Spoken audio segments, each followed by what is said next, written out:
میں فوراً سے کھڑی ہو گئی۔ میں نے پلٹ کے کہا، حساب برابر کر رہی تھی، اب ہو چکا ہے۔ میں نے کچھ ڈٹھائی دکھائی تھی۔ ارحم مجھے غصے سے دیکھ رہا تھا۔ وہ کہنے لگا، بہت شوق ہے تمہیں مردوں سے مقابلہ کرنے کا۔ مس گوہر نایاب، تم اگر یہ سمجھتی ہو کہ مرد کے شانہ بشانہ چل سکتی ہو تو غلط سمجھتی ہو۔ میرا تمہیں مفت مشورہ ہے کہ کبھی بھی مرد سے مقابلہ کرنے کی کوشش مت کرنا، ورنہ منہ کی کھانی پڑے گی، اور خاص طور پہ ارحم ابراہیم سے تو مقابلے کا سوچنا بھی مت، کیونکہ ارحم ابراہیم ریس کا وہ گھوڑا ہے جس نے کبھی ہارنا نہیں سیکھا۔ ارحم کے متکبرانہ لہجے کو سن کے میں نے مسکراتے ہوئے کہا، مطلب آپ خود یہ بات تسلیم کر رہے ہیں کہ آپ کا تعلق انسانوں سے نہیں بلکہ جانوروں سے ہے۔ ویری گڈ مسٹر ارحم، مجھے یہ بتانے کے لیے کہ آپ خدا کی عجیب و غریب مخلوق ہیں، جو نظر تو انسان کی طرح آتی ہے لیکن اس کی نسل گھوڑوں میں سے ہے۔ میری اس بات پہ اس کا چہرہ غصے سے تمتمایا اور مجھے بہت مزہ آیا تھا۔ یہ کہہ کے میں بس اسٹاپ تک آ چکی تھی۔ میں سوچ رہی تھی کہ بس کے سفر سے اب تنگ آ چکی ہوں۔ بابا کی اتنی جمع پونجی کا مجھے کرنا ہی کیا ہے؟ اپنے لیے ایک اسکوٹی لے لیتی ہوں۔ آج پتہ نہیں کیوں لیکن میں بہت خوش تھی۔ گھر جا کے آج میں نے خود بریانی بنائی تھی۔ میرے دونوں بھتیجے مجھ سے بہت خوش تھے۔ بھابھی بھی حیران تھیں کیونکہ میں نہ تو کوکنگ کرتی تھی نہ ہی گھر کا کوئی کام، اس لیے آج مجھے کچن میں دیکھ کے ان کی حیرانگی جائز تھی۔ کھانا کھانے کے بعد میں نے فرقان بھائی سے آئس کریم منگوائی، وہ بھی کھائی۔ آج کی شام میرے لیے بہت اچھی تھی۔ میں بچوں کے ساتھ کارٹون مووی دیکھ رہی تھی جب بھابھی نے کہا، نایاب حمزہ کی کال آ رہی ہے۔ حمزہ کا نام سن کے میرے چہرے پہ مسکراہٹ پھیلی تھی۔ میں فوراً سے اپنے کمرے میں آئی تو بھابھی نے مجھے میرا موبائل پکڑایا اور کمرے سے باہر چلی گئیں۔ میں نے مسکراتے ہوئے فون کان پہ لگایا، ہیلو کہا تو سامنے سے حمزہ نے تپے ہوئے لہجے میں کہا، بڑی بے وفا لڑکی ہو، 8 دن گزر جاتے ہیں تم اپنی آواز تک نہیں سناتی۔ میں نے کہا، پردیسی بننے کا شوق بھی تمہیں تھا، اب بھگتو بیٹھ کے۔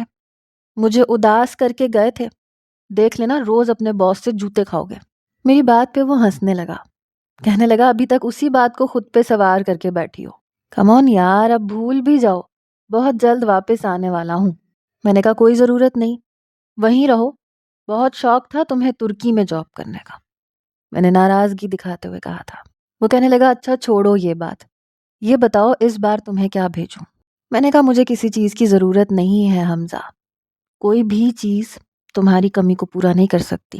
تم جانتے ہو نا، تم میرے بہترین دوست بھی ہو، قسم سے بالکل دل نہیں لگتا، بس واپس آ جاؤ نا۔ میری آنکھوں میں آنسو بھر آئے تھے۔ گوہر پلیز رونا مت، اب بس چند مہینوں کی بات ہے، پھر ہمیشہ کے لیے واپس لوٹ آؤں گا۔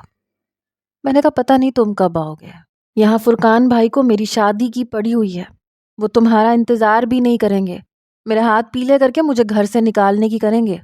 کب تک بہانے بناؤں بتاؤ مجھے حمزہ؟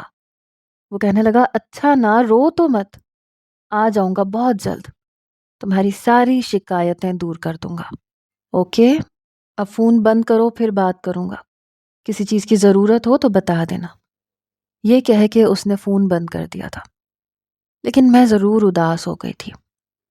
اگلے روز میں جب آفس گئی تو میری کولیگ یسرا کہنے لگی، نایاب فیصل صاحب تمہیں اپنے کمرے میں بلا رہے ہیں، وہ کہہ رہے تھے نایاب جب بھی آئے اسے میرے کمرے میں بھیج دیجیے گا۔ آج میں آفس کے لیے کچھ لیٹ ہو گئی تھی، شاید اسی لیے فیصل صاحب نے بلایا تھا۔ میں نے دروازے پہ دستک دی، اجازت طلب کر کے جیسے ہی اندر گئی تو فیصل صاحب کے سامنے ارحم ابراہیم کو دیکھ کر میرے ماتھے پہ بل پڑے تھے۔ مجھے دیکھ کے وہ اپنی ازلی مسکراہٹ کو چہرے پہ سجائے بیٹھا تھا۔ فیصل صاحب کہنے لگے، نایاب دروازے پہ کیوں کھڑی ہو، اندر آؤ۔ میں جیسے ہی اندر آئی فیصل صاحب مجھے بیٹھنے کے لیے کہنے لگے۔ میری برابر والی کرسی پر ہی ارحم بیٹھا تھا، اور میں کبھی بھی اس شخص کے ساتھ بیٹھنا پسند نہیں کرتی تھی۔ ایسے مغرور لوگ مجھے ایک آنکھ اچھے نہیں لگتے تھے۔ میں نے کرسی تھوڑی سی کھسکا کے بیچ میں اچھا خاصا فاصلہ پیدا کیا، پھر بیٹھ گئی۔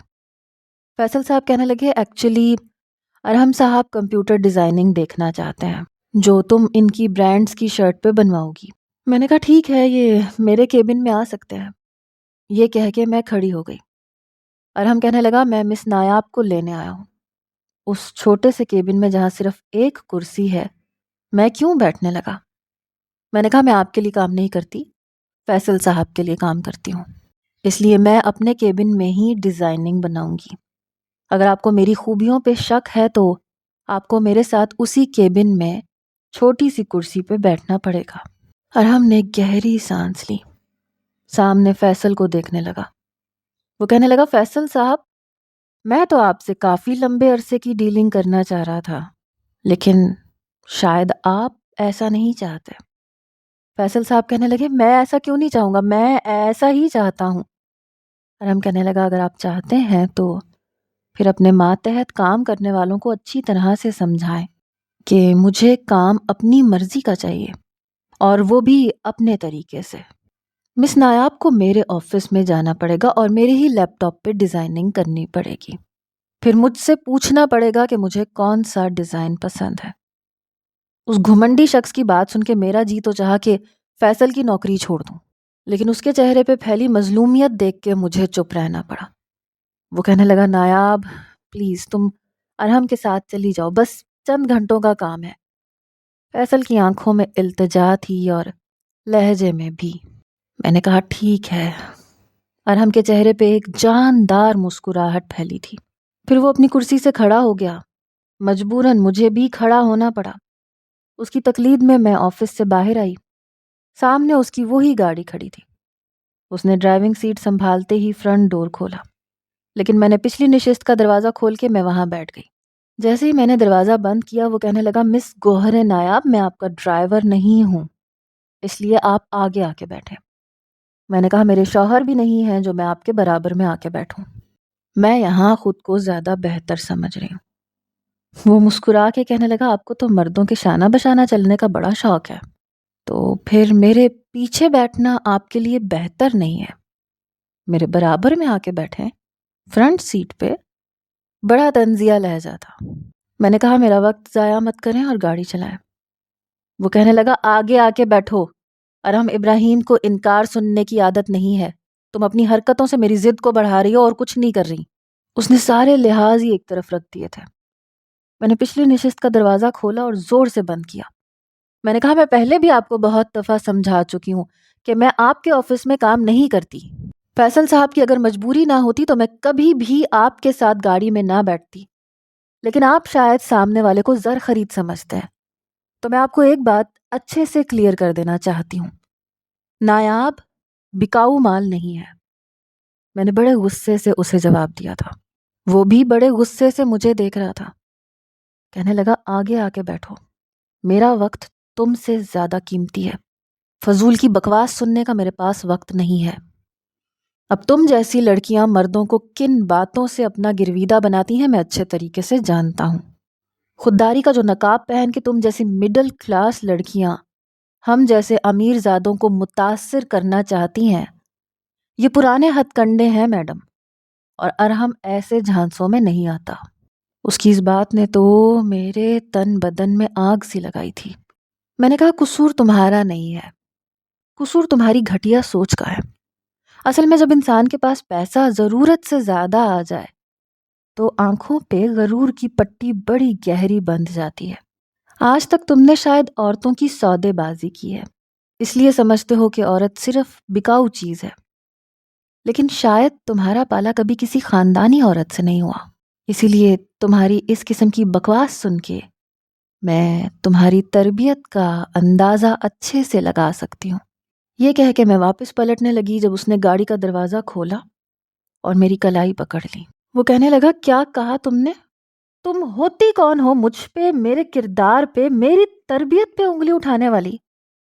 میں نے کہا میری کلائی چھوڑو ورنہ شور مچا کے تمہیں اتنے جوتے پڑواؤں گی آئندہ کسی لڑکی کا بغیر اجازت ہاتھ نہیں پکڑو گے تم. میرا غصے سے بھرا لہجہ سن کے اور مین روڈ پر میرے لہجے کو سن کے جمع ہونے والے لوگوں کو دیکھ کے اس نے میری کلائی چھوڑ دی.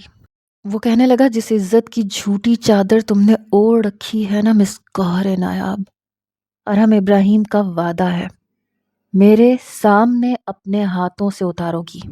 یہ کہہ کے وہ اپنی گاڑی میں بیٹھ کے جا چکا تھا. میں سیدھا فیصل صاحب کے آفس میں آئی. وہ بڑے غصے میں تھے۔ میں نے کہا فیصل صاحب مجھے آپ کی نوکری نہیں کرنی، میں کل آپ کو استعفیٰ بھیج دوں گی۔ میری بات سن کے تو ان کے جیسے ہوش اڑے۔ وہ کہنے لگے نایاب کیا ہوا ہے؟ میں نے کہا اتنا بدتمیز شخص ہے وہ، اور آپ اس کی ہر بات یوں مان رہے ہیں جیسے اس نے ہماری کمپنی کے ساتھ ڈیل نہیں کی، مجھے خرید لیا ہے۔ دیکھیں کمپنی آپ کی ہے، اس میں لاکھوں کا فائدہ ہو یا کروڑوں کا، آپ کا ہوگا، مجھے نہیں۔ مجھے نہیں چاہیے بونس اور نہ ایسی نوکری جو میری تذلیل کرے۔ میں یہاں کام کرتی ہوں، میں اپنی محنت کے پیسے لیتی ہوں، میں نے اپنی عزت نہیں بیچی کہ جس کا جو جی چاہے وہ کہے۔ فیصل صاحب کہنے لگے ہوا کیا ہے بتاؤ مجھے۔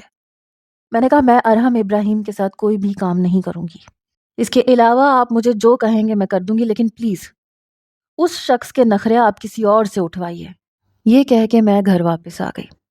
مجھے جلدی گھر میں دیکھ کر میری بھابھی اور میرے بھتیجے حیران تھے، کیونکہ آج تک میں نے کبھی آفس کی چھٹی تک نہیں کی تھی۔ بھابھی کہنے لگی کیا بات ہے آج جلدی کیوں آ گئی؟ میں نے کہا نوکری چھوڑ دی میں نے۔ میری بھابھی کہنے لگی چلو یہ تو اچھا ہوا، ویسے بھی تمہارے لیے ایک اور رشتہ آ رہا ہے، بہت اچھا لڑکا ہے، میں تو کہتی ہوں اس بار انکار مت کرو۔ میں نے کہا بھابھی میرا اس وقت دماغ ویسے ہی شارٹ ہو چکا ہے، میں بہت غصے میں ہوں اور میں نہیں چاہتی کہ میں کسی اور کا غصہ آپ پہ نکال دوں، میرے سامنے رشتے کا نام مت لیجیے گا۔ یہ کہہ کے میں اپنے کمرے میں جا چکی تھی۔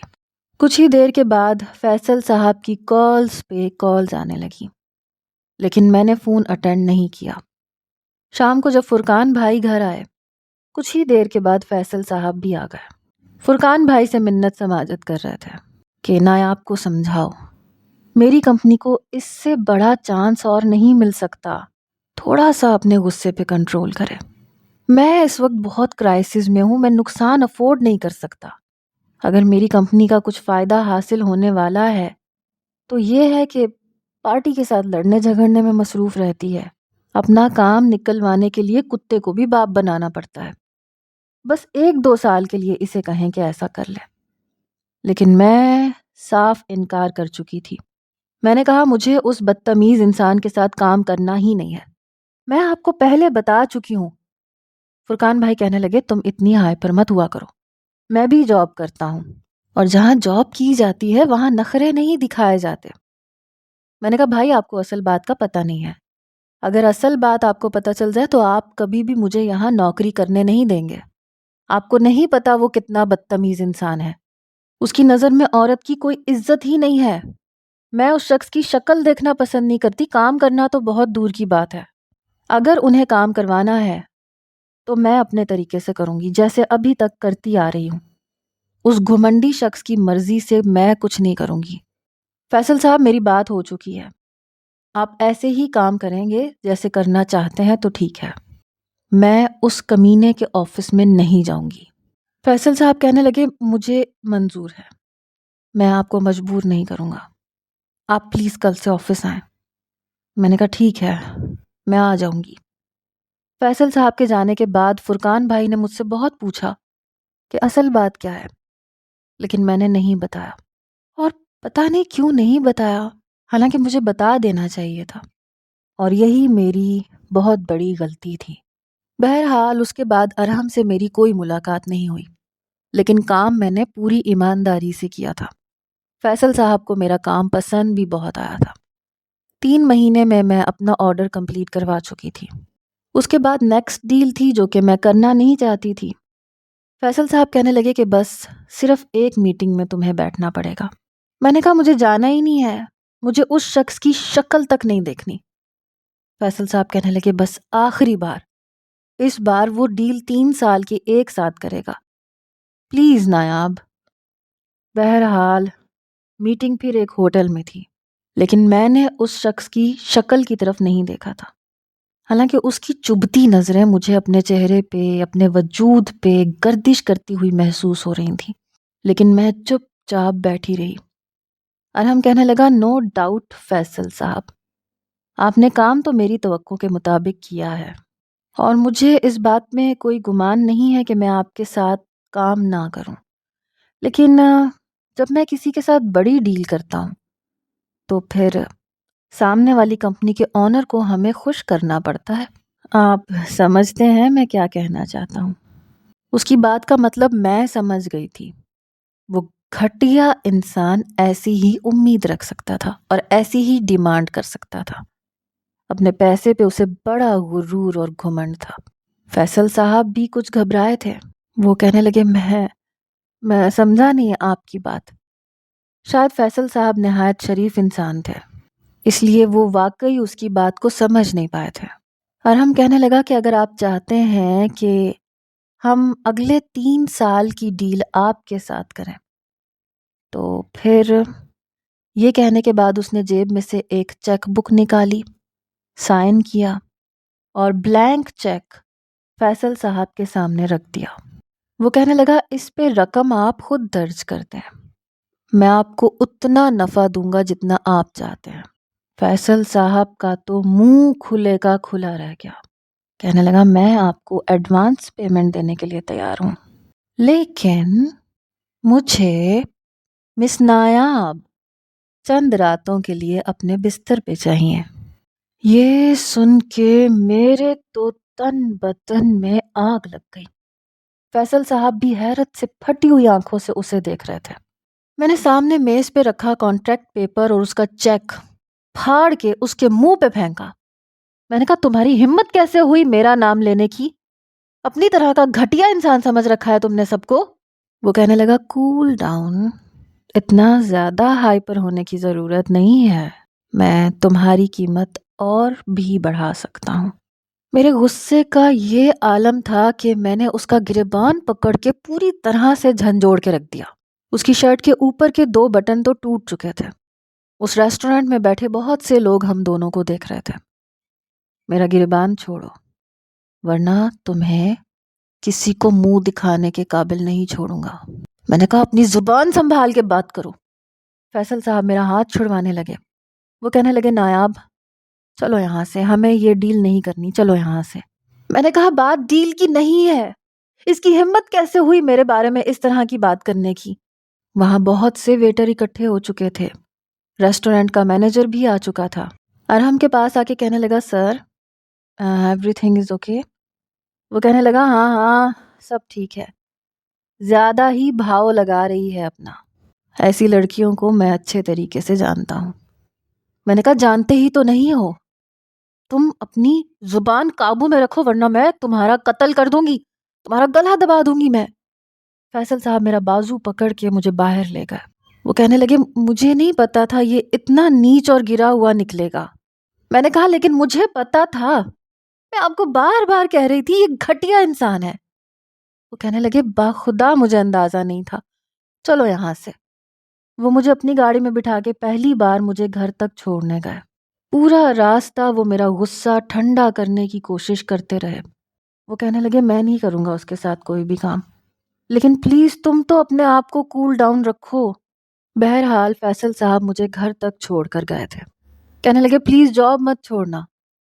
میرا غصے سے برا حال تھا۔ اس دن میں نے کچھ نہیں کھایا، رات کو بھی کچھ نہیں کھایا۔ فرقان بھائی مجھ سے بار بار پوچھ رہے تھے کہ تمہیں کیا ہوا ہے؟ میں نے کہا کچھ نہیں ہوا، بس سر میں درد ہے۔ رات کو مجھے ایک ان نون نمبر سے میسج آیا، لکھا تھا کل سے الٹی گنتی شروع کر دو، کیونکہ اب تمہاری زندگی میں جو کچھ ہوگا وہ تم سوچ بھی نہیں سکتی۔ میں جانتی تھی یہ حرکت کس کی ہے، میں نے اس نمبر کو بلاک کر دیا۔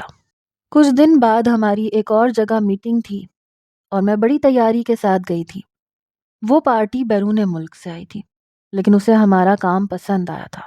ہماری ڈیل اس کے ساتھ فائنل ہو چکی تھی۔ منافع بہت زیادہ تو نہیں تھا لیکن اچھا تھا۔ فیصل صاحب خوش تھے۔ میں نے ان کا کام اتنے بہترین طریقے سے کیا کہ انہیں میرا کام بے حد پسند آیا۔ ارحم کے برانڈ کا نام AI تھا، ارحم ابراہیم شارٹ فارم میں۔ میں نے اس سے زیادہ بہتر ان کا برانڈ بنا کے دیا۔ میں یہ نہیں جانتی تھی کہ مارکیٹ میں جب یہ نیا برانڈ آئے گا تو AI برانڈ پٹنے لگے گا۔ پہلی بار ارحم ابراہیم کو شکست کا سامنا ہوا تھا، وہ بھی اس نئے برانڈ کی وجہ سے جسے ہماری کمپنی میں بنایا جا رہا تھا۔ میں جانتی تھی کہ بہت جلد وہ اس کھوج تک پہنچ جائے گا کہ اس برانڈ کی یہ شرٹس کس کمپنی سے بنوائی جا رہی ہیں۔ جس برانڈ کے ساتھ ہم نے اب کام شروع کیا تھا وہ ہمارے کام سے بہت خوش تھے. اس نے ہمارے ساتھ 1 سال کی ڈیل کی تھی اور میں چاہتی تھی کہ اس 1 سال میں ارحم کا منہ توڑ کے رکھ دوں. دوسری بار جب ڈیزائننگ میں نے ان کی شرٹوں کو بنوا کے دی تو اس نے دوبارہ سے AI برانڈ کو بری طرح سے پیٹ دیا. لیکن اس کے بعد جو کچھ میرے ساتھ ہوا وہ میں سوچ بھی نہیں سکتی تھی. ایک بار میں آفس سے واپس گھر آئی تو فرقان بھائی سر پکڑے بیٹھے تھے. میں نے کہا کیا ہوا آپ کو؟ کہنے لگے جاب چھوٹ گئی. میں نے کہا ایسے کیسے جاب چھوٹ گئی؟ آپ تو کافی سالوں سے اس کمپنی میں کام کر رہے تھے. وہ کہنے لگے بس چھوٹ گئی، بغیر کسی وجہ کے مجھے آفس والوں نے نکال دیا. چوری کا الزام لگایا ہے، حالانکہ میں نے کبھی بھی چوری نہیں کی. بھابھی الگ روئے جا رہی تھیں کہ گھر کیسے چلے گا. میں نے کہا آپ فکر نہ کریں، میں جاب کر رہی ہوں، سب ٹھیک ہو جائے گا. فرقان بھائی کہنے لگے میں تم سے پیسے نہیں لوں گا، کچھ سیونگ ہے میرے پاس، تب تک کوئی دوسری نوکری مل جائے گی. لیکن چند روز بعد میں آفس میں بیٹھی تھی جب بھابھی کا فون آیا. وہ کہنے لگی تمہارے بھائی کا بہت برا ایکسیڈنٹ ہوا ہے، جلدی سے ہاسپٹل پہنچو. یہ سن کے میری جان نکلی تھی. میں نے فیصل صاحب کو اطلاع دی اور بھاگی دوڑی میں ہسپتال پہنچی. میرے بھائی کی ٹانگ ٹوٹ چکی تھی، سر پہ بہت ساری چوٹیں آئی تھیں. مجھے سمجھ نہیں آ رہی تھی کہ آخر بھائی کے ساتھ ہوا کیا ہے. وہ کہنے لگے پتہ نہیں کوئی کالے رنگ کی گاڑی تھی، میری موٹر سائیکل پر بری طرح سے ہٹ کرتی ہوئی چلی گئی. ایسے لگ رہا تھا جیسے اس نے جان بوجھ کے میری بائک کو ہٹ کیا ہے. ابھی بھائی مجھے بتا ہی رہے تھے جب گھر سے فون آیا. بھابھی کو رونے کی اور چلانے کی آوازیں سنائی دے رہی تھیں. میں نے کہا کیا ہوا بھابھی؟ وہ کہنے لگی گھر پہ آگ لگ گئی ہے، یاسر کا فون آیا ہے. یاسر میرے بھتیجے کا نام تھا. وہ کہنے لگی دونوں بچے پڑوس میں چلے گئے ہیں، اب کیا ہوگا، ہمارا پورا گھر جل رہا ہے. یہ سن کے میرے ہوش اڑے تھے. میں نے کہا آپ بھائی کا خیال رکھیں. فرقان بھائی بھی اٹھ کے بیٹھ گئے.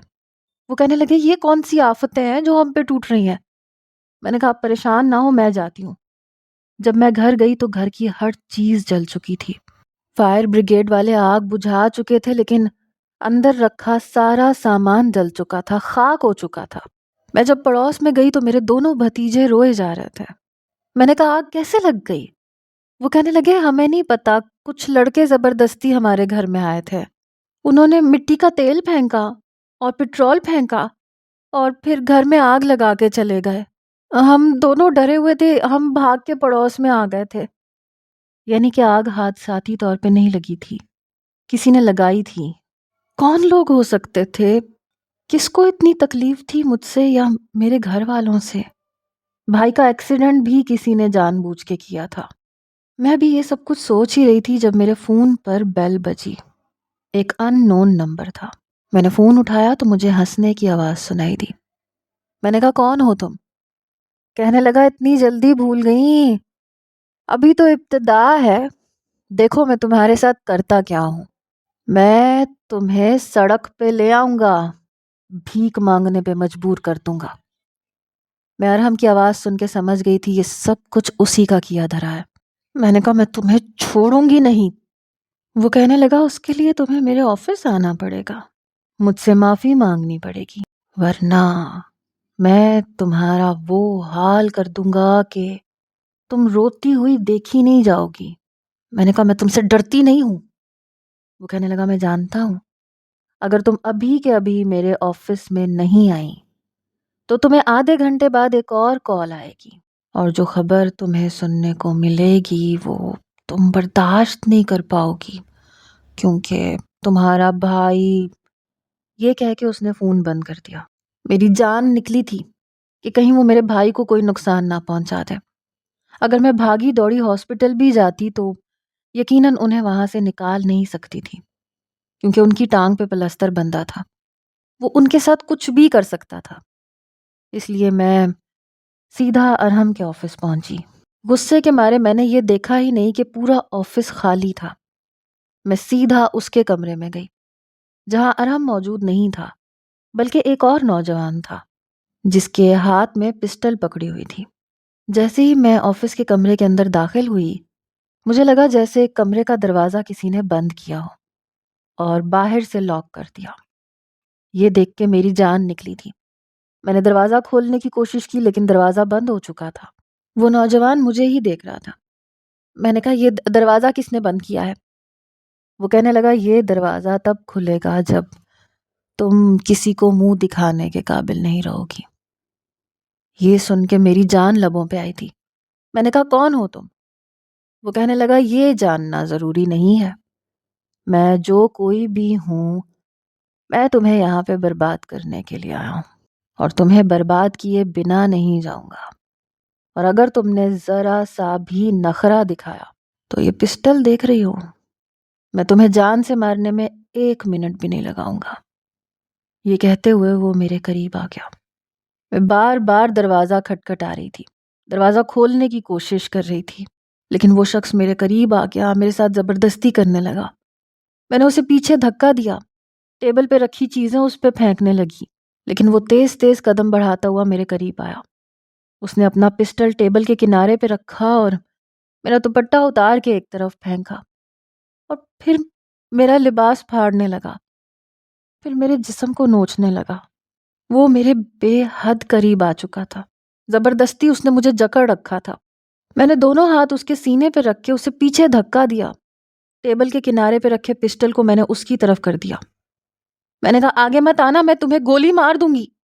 زیادہ نخرے مت دکھاؤ، میں جانتا ہوں تم گولی مار نہیں سکتی، تم میں اتنی ہمت ہے ہی نہیں، نہ تمہیں پسٹل چلانی آتی ہے۔ میں نے کہا آگے مت بڑھو، میں تم سے آخری بار کہہ رہی ہوں۔ لیکن وہ اپنے قدم نہ تو پیچھے روک رہا تھا، نہ مجھ سے پیچھے ہٹنے کو تیار تھا۔ وہ بڑی بے خوفی سے میری طرف بڑھ رہا تھا۔ جب میرے ہاتھ سے گولی چل گئی اور سیدھا اس کے سینے پہ لگی، اور اس کے بعد